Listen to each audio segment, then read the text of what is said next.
నీ ఆఫీస్లో, నీ స్కూల్లో, నీ కాలేజీలో, నీ వర్క్ స్పాట్లో, నీ బిజినెస్ ప్లేసెస్లో ఎక్కడున్నా సరే నీ చేతలు, నీ క్రియ, నీ మాట ద్వారా మన ప్రభుని రక్షకుని యేసుక్రీస్తు ప్రభు వారికి మహిమ రావాలి. అది జీవితంలో ఉన్నటువంటి ప్రధాన ఉద్దేశం.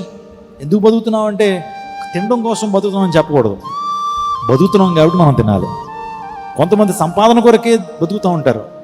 మనం బతుకుతున్నాం కాబట్టి సంపాదించాలి తప్పించి సంపాదనే జీవితం అవ్వకూడదు, సంపాదనే ప్రాముఖ్యం అవ్వకూడదు, ఇంకా ధనార్జనే ప్రాముఖ్యం అవ్వకూడదు.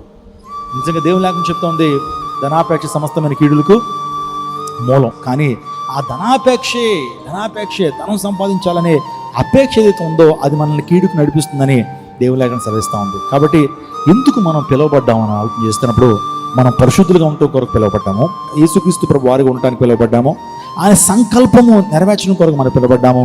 ఇంకో మాట చెప్పాలంటే ఆశీర్వాదానికి వారసులుగా ఉండటానికి పిలువబడ్డాము. గట్టిగా చప్పలు కొడుతూ దేవుని మహిమపరచండి.